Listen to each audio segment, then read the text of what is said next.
So, good morning, welcome. Everybody, you should all be written down for a good new year, you and your family.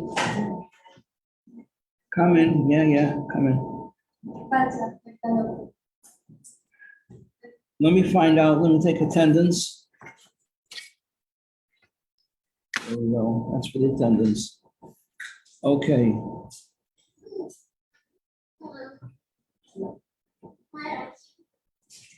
You're here with us? Yes, take a seat. You have the sheets of paper from yesterday. We were just beginning to discuss this. Concept number one that we spoke about yesterday was that, anybody remember? Concept number one, everything has a body and a soul. The body is physical, and the soul is the inner life within it. Okay? That's everything, we have to always keep that in mind. Then you learn Hasidus, you find out it goes up a higher level too. That your soul, which is the inner life of your body, is really low level of spiritual, in the spiritual realms, so that, and it has higher levels that give it inspiration and energy and life, compared to which it's a body, so that your soul also has a soul, and so on, higher and higher and higher without end. Because the source of all the life is Hashem, who is by definition without end or limitation. Okay? So that's concept number one. And it's you have to keep on thinking about it every day so that you penetrate your awareness. You start looking at things in the world with different eyes. I remember when I was first getting acquainted with Chabad, there was a war. It was called the Yom Kippur War. Because it started on Yom Kippur. The dastardly enemy attacked us when they knew that the Jewish people were all in the shuls praying. And the head of Chabad in England, where I was living at the time, he came back after the war and he said, you know, when you learn Hasidus, you see a different world. I didn't see soldiers, I saw neshamas. He was very inspired. And that's what I'm getting at, is that when you think about this in a constant way, it penetrates your mind. Like I knew an artist, I was very friendly with an artist, and he had an uncle who was an art historian.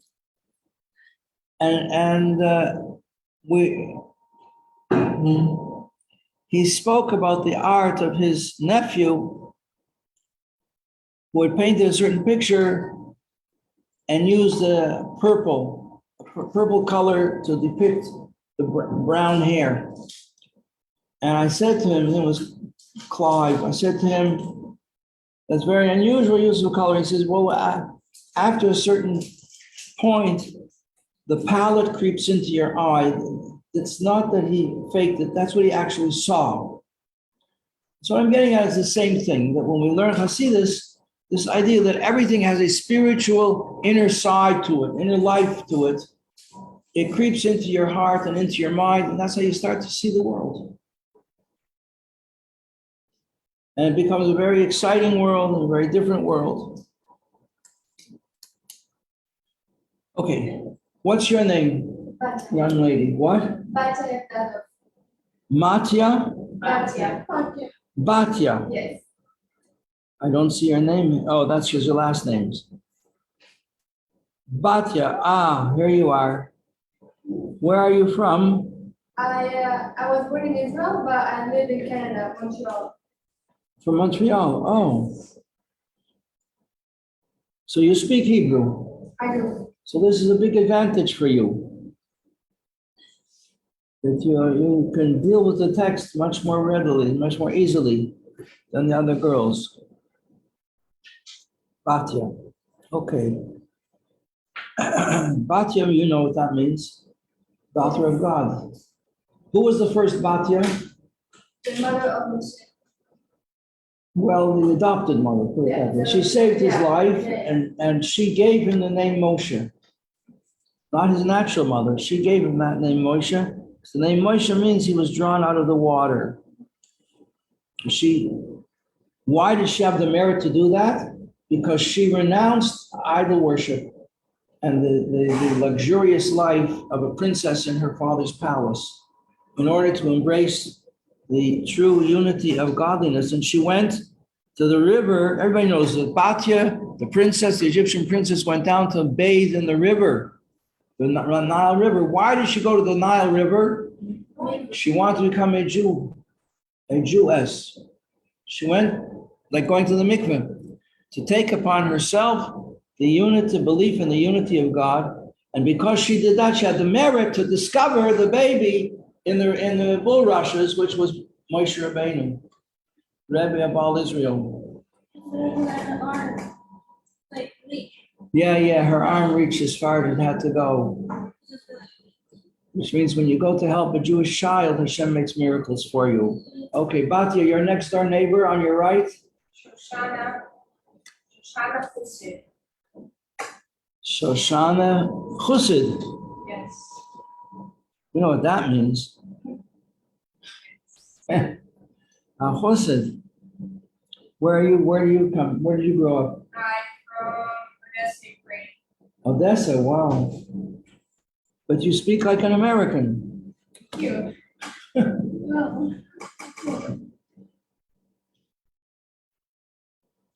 Just say a blessing.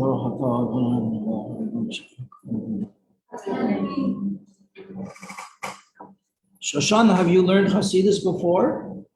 With Yes. the Shaliach Yes, I did. in Odessa? Yes. What's happened in Odessa now? It's under attack? bombing Now it? it's like quiet, but I don't know, like, I hope it's will be good. There's just Hashem. Let's hope so. Let's hope so. Is it under Russian control or is it still No. it's independent? Yeah. It's like Ukraine. It's all Odessa is a famous city in Jewish history. Full, yeah. Throughout the 70 years of the communist domination, there were active cells of religious life in secret taking place. Famous, and many interesting stories of people who risked their lives going from Samarkand, traveling all the way to Odessa in order to get lulovim for sukkahs. One of these, the story we wrote it up a year ago.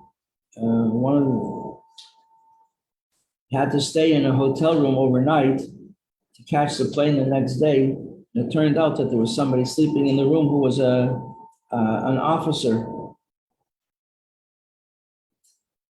a Russian officer. So a very, very dangerous situation, but it turned out that the officer was Jewish. And somehow it touched his heart. And he got him on a plane. He used his influence to get him on a plane back to Samarkand to bring lulovim to the Jews in Samarkand. Okay, and you are Malka Mikhaniva? Is that, yeah, Mikhaniva. You're also from Ukraine? Yeah. Yeah. Thank you. Wow. How's your family? I found a house in Kiev and he's quiet. They're still living in Kiev? Yes. Shem should watch over them. Okay. Okay, and you are, young lady? You? Chaya? Let me find your name. Atkins, where are you from, Haya? Chicago. Oh, really? My daughter-in-law is from Chicago. Glad to have you here. What? We're glad to have you here. Hey, what's the last name now? My name? Her last, your daughter. Like not really last Her last name is Pape, like mine. She married my son. name. I wasn't like, you know what? What's in the front of part? Sheriff is her maiden name. Oh, I heard Sarah. Uh-huh. Okay. Hannah? Actually, I have a friend who's like Sarah. Hannah, your last name is Bera? Reuben. Reuben. Rumann. Reuben. Reuben. Well, you're not on the list. Oh, there you are. I have a friend who's like Sarah. Hannah. My right one is Hannah. There's another Hannah. Who is Hannah Bera? Is she here? She's in this class. Okay. Rachel, right? Right. Got you. Rachel was with us last year in our class. She sat right there. Yeah. Okay, in the back row. We'll start with you, young lady. Rachel Chana. Oh, I spoke to you yesterday on the Zoom, right? Rachel. What's your last name? Tahir? Yeah. Okay, Rachel Chana. Rachel Chana. Tahir. Where are you from? California. Los Angeles? Ventura County. What? The Southern Metaphysics. Okay, you'll tell me later. The acoustics aren't so good, so I can't make out exactly what you're saying, but who and on your left, Graham. Graham? Ram, R-A-M, like the sheep thing. The corn. Rivka Ram.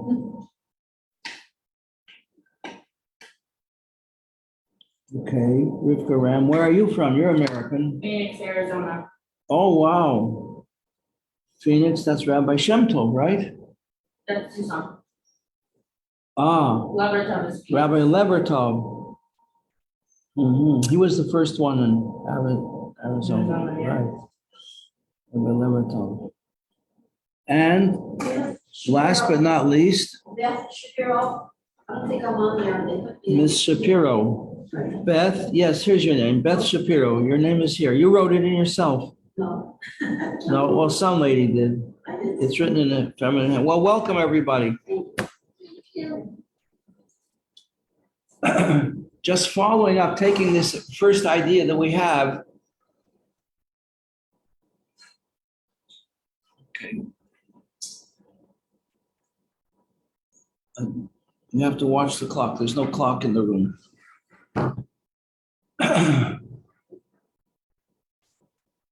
That everything has a body and a soul. This applies to the Torah as well.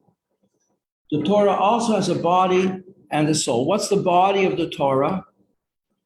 I'm open to suggestions. What do you think? Text. What? The physical text. The physical Torah you take out of the ark and read from it. Yeah? Written on a parchment, written on parchment. The letters. 600,000 letters. Every letter exactly the way it has to be, with prescribed according to very strict rules. The letter isn't exactly right, the whole Torah is no good. So it can be full of all the wisdom, information that we need to know about our lives and about spiritual things.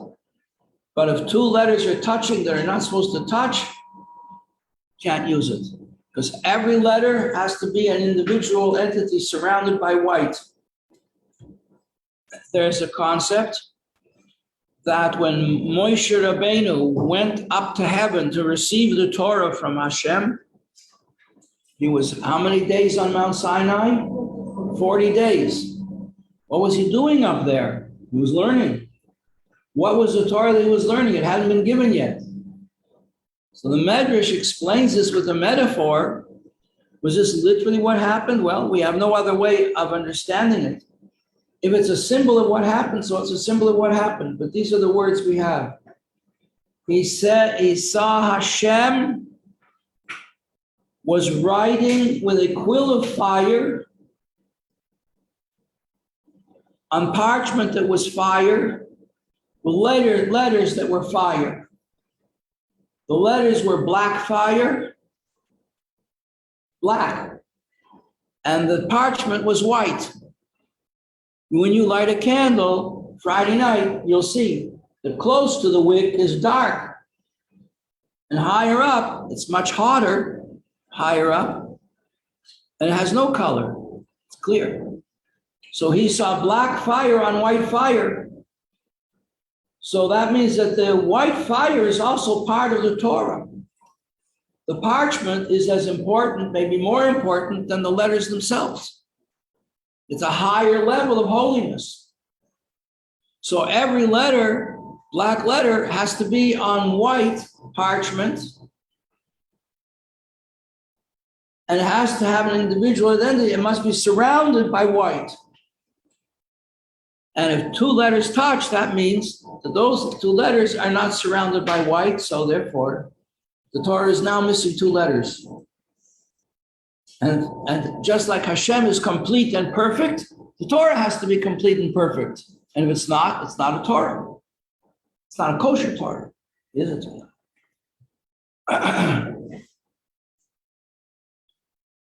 So that's the physical Torah, is what we have in the Ark, in the shul, which is a scroll made of parchment with 600,000 letters. The word Yisroel, that's the name of our people, Yisroel. We take our name from the father of the Jewish people, Yaakov, our father, whose name was changed midlife to Yisroel. So he had two names, Yaakov and Yisroel. So we are the Bnei Yaakov, we're the children of Yaakov, and we are the Bnei Yisroel, the children of Israel. The name Yisroel is a phenomenon we're going to see over and over and over again, is that every word stands for a lot of things. Let's see if I can use this. Maybe. It's a special kind of pen that you can write with. I'm afraid that this is not it. Maybe this will be good.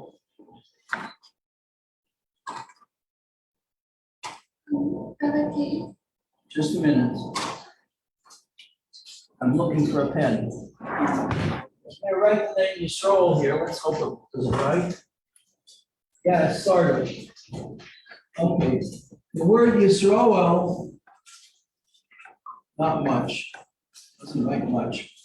It's spelled like this with a Yud and a Sin and a Resh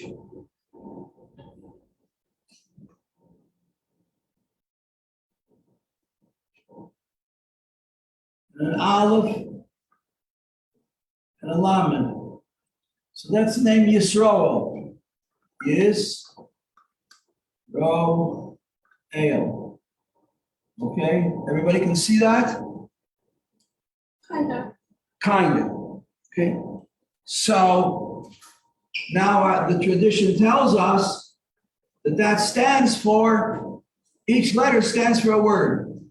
The Yud stands for the word Yesh, which means there is. There's Shin, the Sin stands for the word Shishim.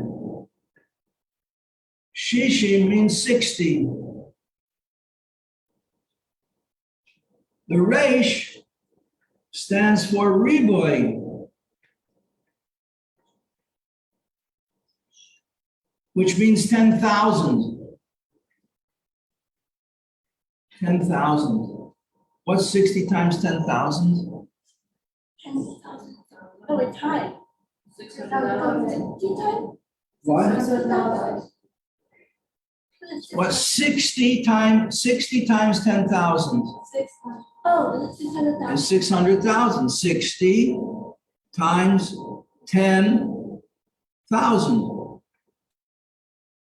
That's how many things is 600,000. The aleph stands for the word otiot, or like we say here in oisies, which just means letters. And the lamed means to or in the Torah.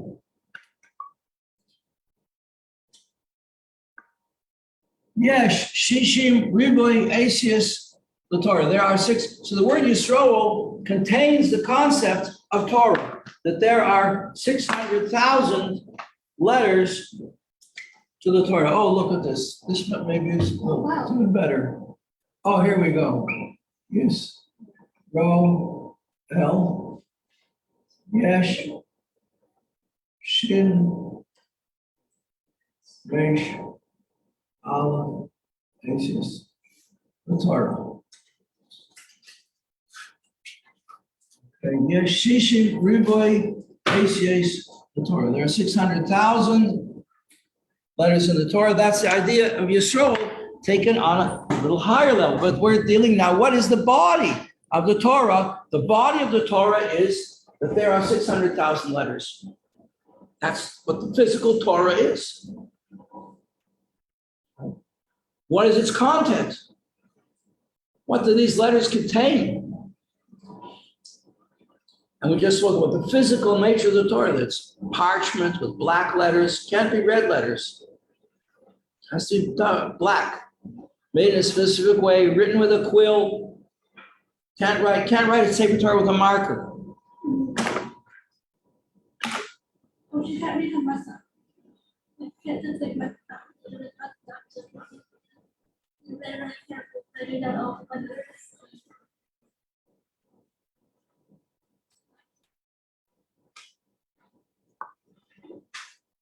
What does the Torah contain? What do these letters tell us? The story. The story of the Judah. The story of Yom our story. With the air conditioner and the acoustics, I just don't hear you. You have to project. Don't turn it off. We need it on. But just project. Okay. So it's our ancestor story. What? Our ancestors. Our ancestors. It's the history of our people. The Torah is the history of our people. Why should we believe it? Once a lady asked the Rebbe this question in Yechidus. She said, why do we believe in the stories in the Torah? How do we know they're actually true? So the Rebbe said to her, well, what about King Arthur? King Arthur, famous story in English. King Arthur and his knights, and all the stories surrounding his kingship. He says, how do we know that they're true? We don't really know. Does anybody know what King Arthur was like? Or what his family was all about? Or whether anybody saw the things that happened to him?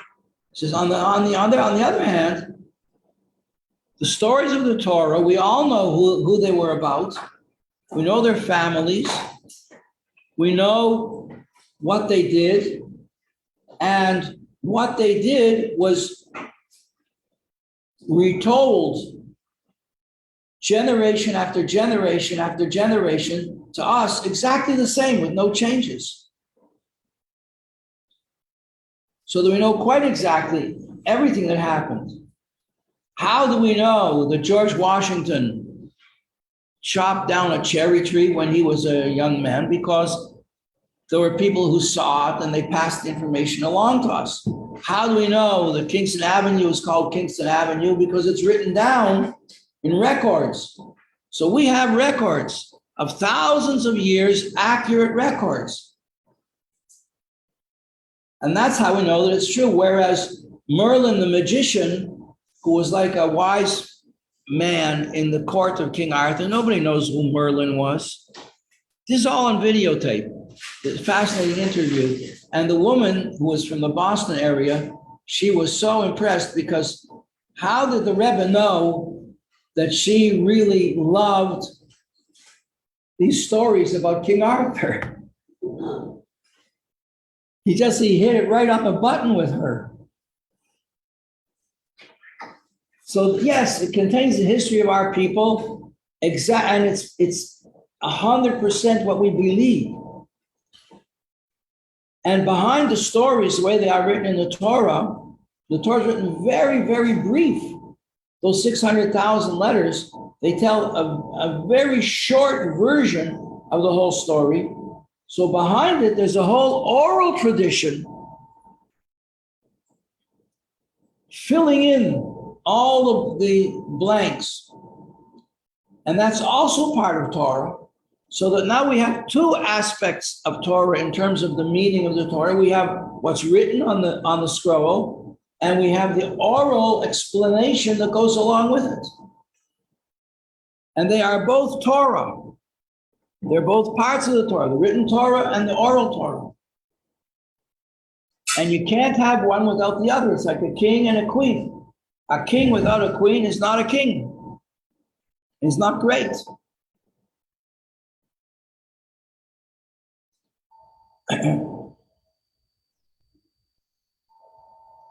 It's like a wise man with no understanding.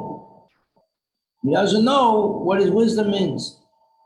The Torah without the oral Torah explaining it is incomprehensible to us.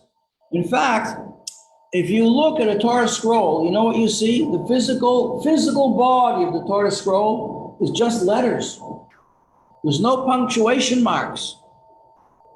There's no commas, there's no periods, there's no quotation marks, there's no exclamation marks. There's no paragraph, well, there are paragraphs. It is divided into paragraphs in a certain way. But we don't know where a paragraph begins and where it ends. Sometimes the paragraph starts where there's an indentation, sometimes it doesn't. And words can be, same letters can be different words. And without this whole body of oral explanation, we can't even read the Torah. Just knowing what the words are is part of the oral Torah. And it could be that the whole Torah, 600,000 words, is a completely different story than what we're used to reading. Not that it's invalid, it's just on a completely different level. And that part of the tradition we don't have. But maybe sometime in the future, when Mashiach comes, we will have. There's a lot of commentary in the Torah that goes into these areas, like this, telling us that the word Yisroel, it really stands for the concept that there are 600,000 letters in the Torah. That's what's contained within the word. That's oral Torah. So the Torah tells us about our ancestors, where we come from. What else does the Torah tell us about?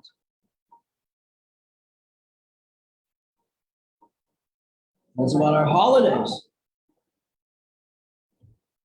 How would we know? How would anybody know what Pesach is? What Shavuos is? Or what Sukkot is all about? Or that you blow shofar on Rosh Hashanah? Or that you fast on Yom Kippur? Our whole life. Shabbos.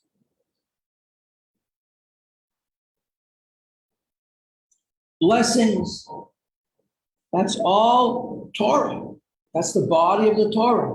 It's the Aleph Beis Gimel of our day-to-day Jewish life. From the minute we wake up in the morning till we fall asleep at night, there's nothing that isn't there in the Torah for us to know about and to follow and to train ourselves to be in sync, in harmony with this structure.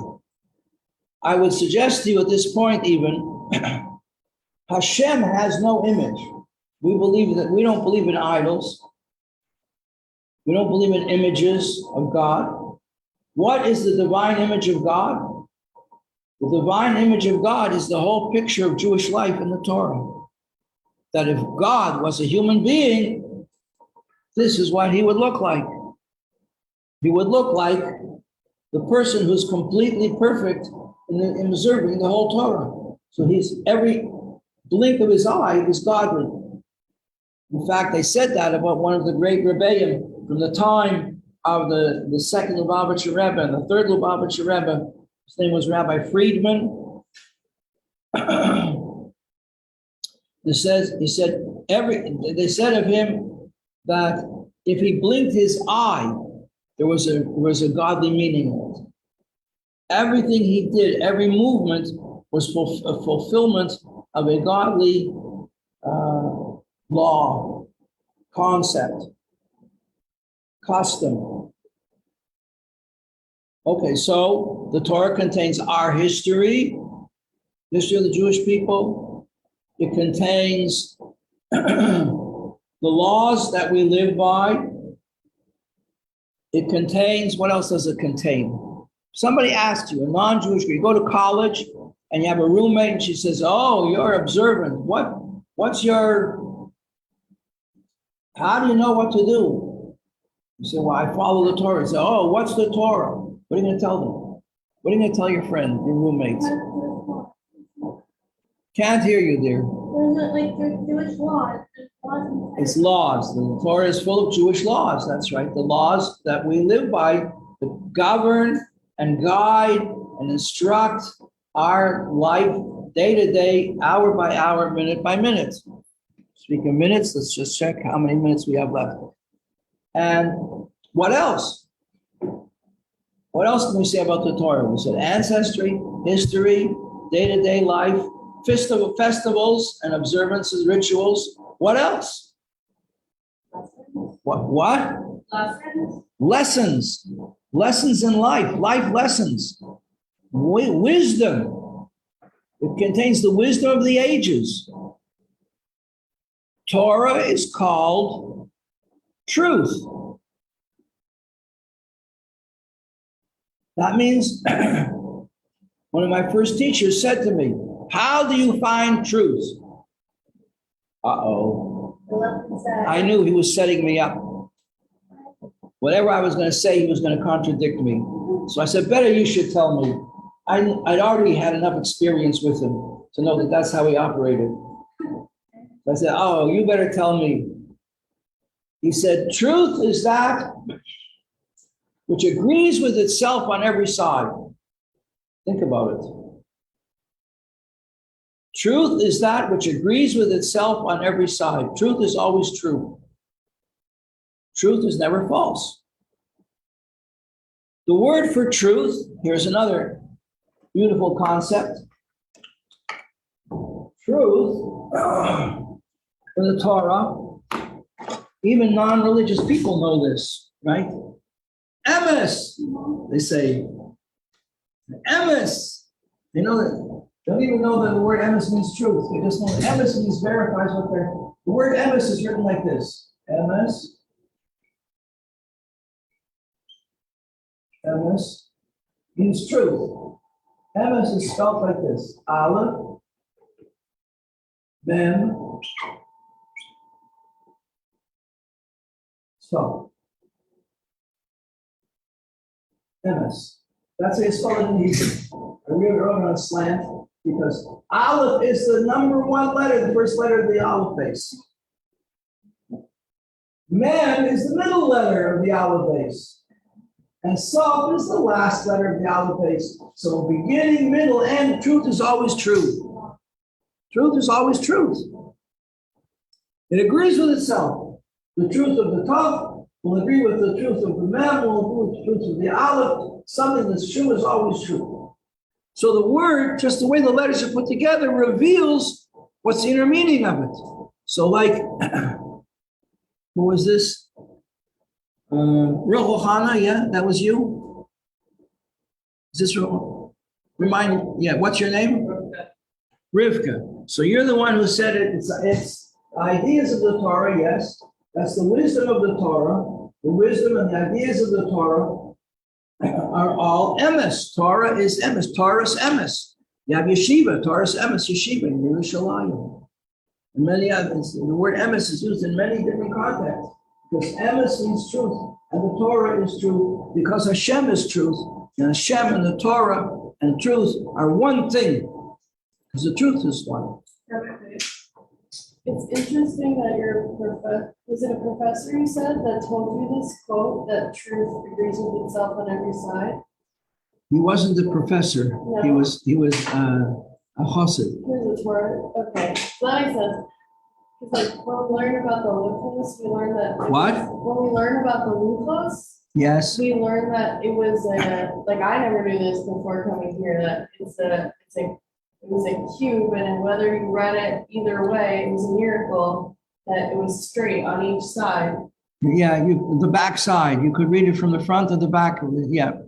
There were many miracles. Didn't occupy space, but that's a different shit. We don't have time to talk about it now. It was a revelation since the luches, the 10 commandments, were stones. What kind of stone? If you were God and you were to give mankind your law and you were going to inscribe it in stone, 2 tablets, what kind of stone would you choose? Granite? I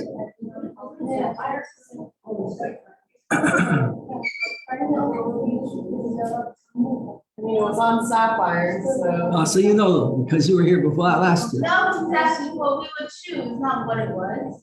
Yeah, I would choose sapphire. It's my birthstone. Yeah, sapphire is the most expensive, precious stone there is, because the Torah is the most precious thing in the world. So the Torah is given to us on sapphire, not like the world thinks, like Michelangelo, the monk, depicted it like that. Those are called, when you have a shul with windows like that, they're called synagogue windows. But the Torah is not like that. The Torah is like this. How do we know? Because the Torah was in a box called an aron. And it had to fit in the box. And this is how the box was shaped. And the left tablet was a little bit high, is usually depicted as a little bit higher, not in the box, but if you're making a drawing of it, the left one should be a little higher because this set of tablets is about basically the relationship between us and Hashem. The second set of tablets is about the relationship between us and other people, us and others. And that tells us that these tablets, the laws contained in the second set, in the second of the 2 tablets, are from a higher source, even than the laws about our relationship with God. Okay, so much for that for our class today. We're still in the middle of discovering what is the body of the Torah. When we finish talking about what we know about the body of the Torah, we're going to have to discuss what is the soul of the Torah. Because everything has a body and a soul, including the Torah. Thank you very much. Please come tomorrow on time. And remember, I gave you this assignment yesterday on the Zoom. I repeat it again. On the way to class, look up. Did anybody do it this morning? And what did you see? You saw the sky? What color was it? Blue. Blue? You saw blue sky this morning? Well, it's kind of drizzly and it was like kind of. What time of day was that? It was like 7:30. I didn't see blue sky at 7:30. By 7:30, I saw blue sky a little bit at 6 o'clock. But by 7:30, it was all cloudy and dark, like it was going to rain. In fact, by the time I left the house, to come here at 10 after 8, it was raining, it was drizzling, like an Irish dew. You know what the Irish do in their spare time? That's why Ireland is so green, because they have this light dew falling the whole time.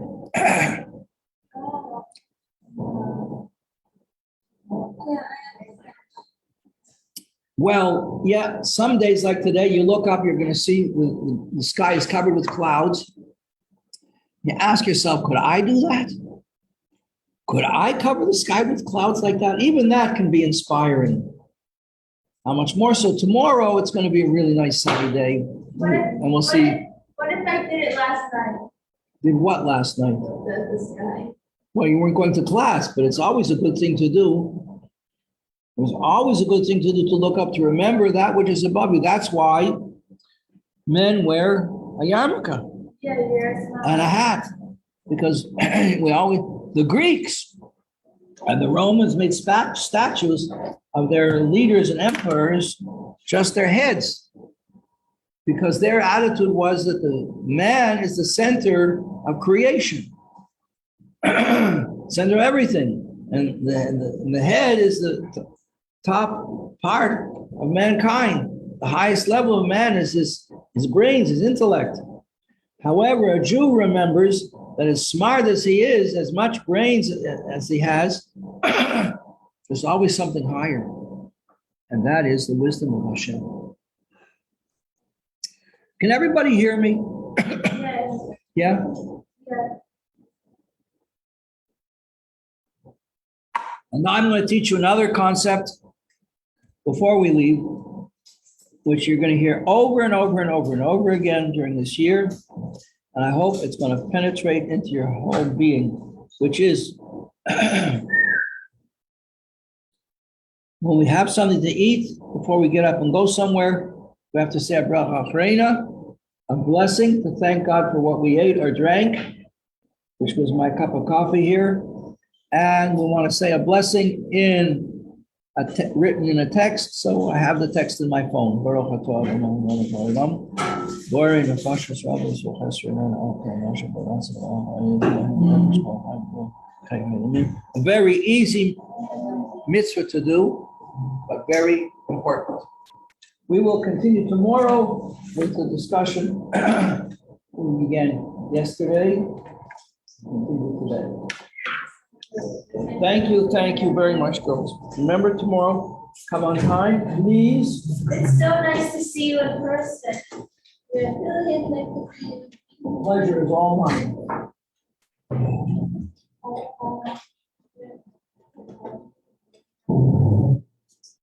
I'm not going to remember your names, but tomorrow you'll have to remind me all over again.